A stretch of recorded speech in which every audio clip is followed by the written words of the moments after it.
Hello friends, welcome back to our channel educational अड्डा।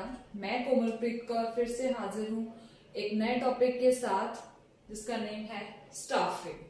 ठीक है, हम लोगों ने फंक्शंस ऑफ मैनेजमेंट में प्लानिंग पढ़ लिया, ऑर्गेनाइजिंग कर लिया। तो थर्ड पार्ट क्या होता है? स्टाफिंग। प्रोसेस का थर्ड पार्ट है स्टाफिंग। स्टाफिंग नेम से ही अंडरस्टूड है कि स्टाफ को अपॉइंट करना। ठीक है, ह्यूमन जो रिसोर्स है उसको अपॉइंट करना वेकेंट जॉब पोजीशंस पर। ठीक है, हमने पढ़ा it refers to the filling and keeping filled post with people, कि लोगों को जॉब पोजीशंस पर रखना। जो खाली जॉब्स वेकेंट जॉब पोजीशन पड़ी है, चाहे वो लोअर लेवल पे है, चाहे वो मैनेजरियल लेवल पे है, चाहे वो top authority like board of director, CEO है, कुछ ऐसा है, तो उनकी जगह पे लोगों को अपॉइंट करना। मोर कैपेबल जो लोग होंगे उनको अपॉइंट किया जाएगा इंपॉर्टेंट पोस्ट। ठीक है, जो ज्यादा कैपेबल होंगे, ऑब्वियसली कैपेबिलिटी चेक होती है थ्रू टेस्ट, इंटरव्यूज। ठीक है, जो ज्यादा कैपेबल होंगे उनको हायर यानी कि इंपॉर्टेंट पोस्ट पे रखा जाएगा, and vice versa means opposite, जो लेस कैपेबल होंगे उनको लीस्ट इंपॉर्टेंट पोस्ट पर अपॉइंट किया जाएगा। ओके, तो ये तो हो गई स्टाफिंग की बेसिक इंट्रो, मीनिंग हो गया। इसके बाद हम करेंगे स्टाफिंग के फीचर्स के बारे में। स्टाफिंग के फीचर्स क्या हैं? It is related to human beings. किसके रिलेटेड है? ह्यूमन के रिलेटेड है। जो बाकी हमारे दो फंक्शंस हमने पहले करे हुए हैं, प्लानिंग, ऑर्गेनाइजिंग, वो पेपर वर्क के रिलेटेड होता था। ठीक है, सारा कुछ, but it is related to the human beings, कि कैसे हमने ह्यूमन पावर जो है उनको एप्रोप्रिएटली हमारी ऑर्गेनाइजेशन में अपॉइंट करना है, ताकि हमारी ऑर्गेनाइजेशन में काम जो है वो अच्छे से हो सके। देखो, अंडरस्टूड है, अगर हमारे पास सब कुछ अवेलेबल है बट मैन पावर जो है वो अच्छी नहीं है हमारे पास, तो हमारी ऑर्गेनाइजेशन रन नहीं होगी। तो इसीलिए ये जो स्टाफिंग है ये बहुत इंपॉर्टेंट पार्ट माना जाता है फंक्शंस ऑफ मैनेजमेंट का। उसके बाद है सेपरेट मैनेजरियल फंक्शन। इसका जो मैनेजमेंट का फंक्शन है वो सेपरेट है। कैसे? जैसे हमने अभी किया कि वहां पे पेपर वर्क होता था, यहाँ पे मैनेजमेंट, ये इटसेल्फ इज अ मैनेजमेंट है। एक तो ये फंक्शन है मैनेजमेंट का, बट ये पूरा प्रोसेस जो है स्टाफिंग, ये खुद ब खुद पूरे चीज को मैनेज करता है। जैसे कि कैसे रिक्रूटमेंट की जाती है, सिलेक्शन होती है, ट्रेनिंग होती है, देन एम्प्लॉयज का प्रमोशन एंड ट्रांसफर होता है, ये सारा जो है एक प्रॉपर फंक्शन है। Third point is essential at all managerial levels. ये सारे लेवल पे इंपॉर्टेंट है। ठीक है, चाहे हमें कोई labour as a labour worker ही रखना है, तभी भी स्टाफिंग इंपॉर्टेंट होती है। हमें देखना पड़ेगा कि the person we are appointing whether he or she have any skill or not, right. जिस काम के लिए हम उसे अपॉइंट कर रहे हैं उस काम के लिए एप्रोप्रिएट भी है, उसे थोड़ी बहुत नॉलेज तो है उस काम की कि नहीं है। ठीक है, अगर हम कोई मैनेजर रख रहे हैं तो हमें देखना पड़ेगा कि मैनेजर के पास क्या एक्सपीरियंस है, उसको क्या नॉलेज है अपने काम के रिगार्डिंग। ठीक है, तो ये ऑल लेवल्स पे इंप्लीमेंट होती है। Related to social responsibility. Social यानी कि समाज में जो रिस्पॉन्सिबिलिटी है, ठीक है, उसके रिलेटेड होती है। देखो, समाज में कौन रहता है? ह्यूमन बीइंग रहते हैं, मैन रहते हैं। तो मैन की जरूरतों को सेटिस्फाई करना, उनके अकॉर्डिंगली ये चीज स्टाफिंग का जो प्रोसेस है उसको इम्प्लीमेंट करना, ये बहुत ही ज्यादा जरूरी है। मींस इसमें ह्यूमन पावर को इंक्लूड किया जाता है। Okay, next is effect on internal and external environment. इसका इंटरनल एनवायरनमेंट पे भी इफेक्ट पड़ता है और एक्सटर्नल एनवायरनमेंट भी। सबसे पहले बात करते हैं इंटरनल एनवायरनमेंट के बारे में। इंटरनल एनवायरनमेंट में क्या होता है? जैसे हमारा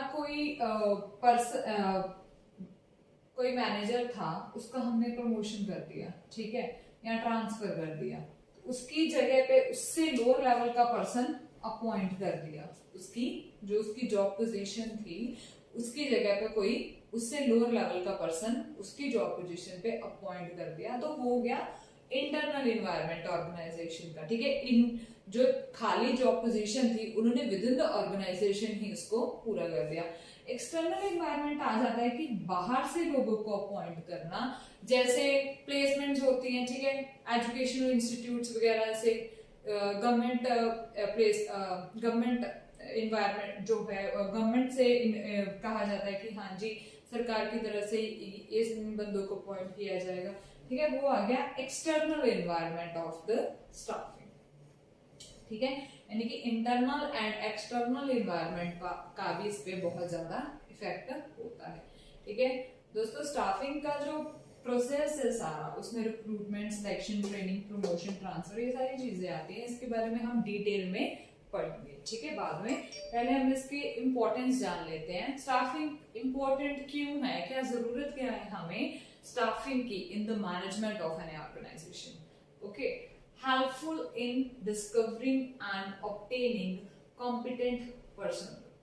हमें एक अच्छा पर्सन जो है हमारी ऑर्गेनाइजेशन के लिए, चाहे वो मैनेजर है, चाहे वो कोई सबऑर्डिनेट लेवल का एम्प्लॉय है, हमें एक अच्छा या कॉम्पिटेंट एम्प्लॉय मिलता है with the help of staffing, क्योंकि प्रॉपर प्रोसेस है, प्रॉपर क्वेश्चनरी होती है, ठीक है, उनको प्रॉपर ट्रेनिंग दी जाती है, तभी जाके कोई पर्सन जो है विद इन द ऑर्गेनाइजेशन उसको हायर किया जाता है। इससे क्या होता है कि हमें एक अच्छा कॉम्पिटेंट पर्सनल मिलता है। Next is helpful in better performance. क्या होता है कि कोई भी ऐसे उठा के वो लोग नहीं किसी को भी जॉब पोजीशन पे नहीं रख देते, उनकी एफिशिएंसी चेक करते हैं, उनकी कैपेबिलिटीज, स्किल, टैलेंट देखते हैं कि वो बंदा खुद से क्या कर सकता है, और अकॉर्डिंगली ही उसको काम दिया जाता है, ठीक है। अगर किसी बंदे को अकाउंट्स वगैरह की अच्छी नॉलेज है या किसी ने सीए वगैरह की होती है तो उसको ऑब्वियसली फाइनेंस डिपार्टमेंट में अपॉइंट करेंगे, ठीक है। अगर कोई अच्छा इमेजिनेशन अच्छी कर लेता है या मतलब आइडियाज उसके पास सुपर्ब है तो अकॉर्डिंगली उसको उस डिपार्टमेंट में भेजा जाएगा। तो ऐसा होता है कि इससे क्या होता है कि हमारी ऑर्गेनाइजेशन की जो परफॉर्मेंस है वो क्या होती है, बेटर होती है। ऐसे ही किसी को भी कहीं पे वो लोग अपॉइंट नहीं कर देते, प्रॉपर देख के अपॉइंट करते हैं। इससे एक तो क्या होता है कि हमारी जो कॉस्ट है वो भी बचती है। Continuous survival and growth of the enterprise. सारा काम सभी लोग अब बताया, अगर अच्छे जिस ह्यूमन बीइंग को जहाँ की नॉलेज है उसको उसी जॉब पोजीशन पे अगर हम लोग अपॉइंट करेंगे तो इससे क्या होगा कि जो ऑर्गेनाइजेशन है उसका सर्वाइवल एंड उसकी ग्रोथ जो है वो अच्छे से होगा।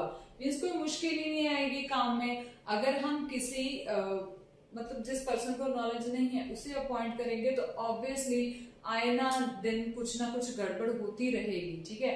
अगर हम किसी वेल टैलेंटेड पर्सन को, वेल एक्सपीरियंस्ड पर्सन को अपॉइंट करेंगे तो it will be really beneficial for the survival and growth of our organisation. Next is helpful in optimum utilisation of human resource. Staffing से क्या होता है कि हमें पर्सन का स्किल्स, उसका जो है नॉलेज वो पता चलती है, ठीक है। सारा कुछ देख के हम उसको रखते हैं तो इससे क्या होता है कि हमारा जो ह्यूमन रिसोर्स है उसका ऑप्टिमम यूटिलाइजेशन होता है। यानी कि जिस पर्सन को जिस चीज की नॉलेज है, जहां पर उसकी एफिशिएंसी है, उसी जगह पर अगर हम उसे अपॉइंट करेंगे तो उससे क्या होगा, उसका ऑप्टिमम यूटिलाइजेशन ही तो होगा, ठीक है। अगर कोई पर्सन अभी स्केचिंग वगैरह में बहुत अच्छा है, हम उसको डिजाइनर बना देते हैं, इंटीरियर डिजाइनर या फैशन, जो भी अकॉर्डिंग टू द ऑर्गेनाइजेशन आप इमेजिन कर लो। फैशन डिजाइनिंग फॉर एग्जांपल एक ऑर्गेनाइजेशन है फैशन डिजाइनिंग, ठीक है। वो लोग किसी मतलब बंदे की ड्राइंग है बहुत अच्छी है, उसको अकॉर्डिंगली वो ड्राइंग या स्केचेस बनाने में लगा देते हैं। तो उससे क्या होगा, वो उस पर्टिकुलर ह्यूमन बीइंग की जो का ऑप्टिमम यूटिलाइजेशन ही तो हुआ। अगर किसी को स्टिचिंग नहीं आती, उसे हम स्टिचिंग पे लगा दें तो वो ऑप्टिमम यूटिलाइजेशन तो नहीं होगा ना, ठीक है। तो अकॉर्डिंगली ही वो लोग देख के परख के सारा कुछ फिर ही किसी को अपॉइंट करते हैं। ऐसे ही नहीं किसी को भी उठाया और किसी भी जॉब पोजीशन पे रख दिया, उनको अपनी ऑर्गेनाइजेशन चलानी है। Helpful in improving job satisfaction and moral of employees. इस स्टाफिंग में क्या होता है कि जॉब सेटिस्फेक्शन आ जाती है एम्प्लॉयज में, ठीक है। प्रॉपर उनको उनका प्लान किया जाता है कि हाँ जी इनको क्या क्या उनके इनको कितना रेम्यूनरेशन देनी है, क्या हाँ इनकी जरूरतें हैं, वो सारी चीजों को देख के ही इनको अपॉइंट करते हैं। ये जो स्टाफिंग का प्रोसेस है वो चलता है। इससे क्या होता है कि एम्प्लॉयज की जो पर्सनल नीड्स हैं, ठीक है, वो भी देखी जाती है कि within the organisation and outside the organisation उनको किन चीजों की रिक्वायरमेंट है, ये सारी चीजों को देखा जाता है। इससे क्या होता है सेटिस्फेक्शन, एक तो जॉब सेटिस्फेक्शन आती है एम्प्लॉयज में, ठीक है, कि हमारे पास वो लोग कॉन्ट्रैक्ट कर लेते हैं जैसे कुछ ऑर्गेनाइजेशन 3 साल के लिए 4 साल के लिए। टिल देन पर्सन्स जो वर्कर्स हैं उन्हें जॉब सेटिस्फेक्शन रहती है कि for this time period we have our job, ठीक है। और उनका अगर उनकी नीड्स को देखा जाएगा, समझा जाएगा, अकॉर्डिंगली काम किया जाएगा तो उनका मोरल भी तो इम्प्रूव होगा एम्प्लॉयज का, ठीक है। तो ये सारा था स्टाफिंग के फीचर्स एंड इसकी इंपॉर्टेंस के बारे में। In the next video we will discuss about the process of the staffing. Please like our video, comment if you have any query you can ask, and do subscribe our channel and don't forget to press the bell icon. Thank you.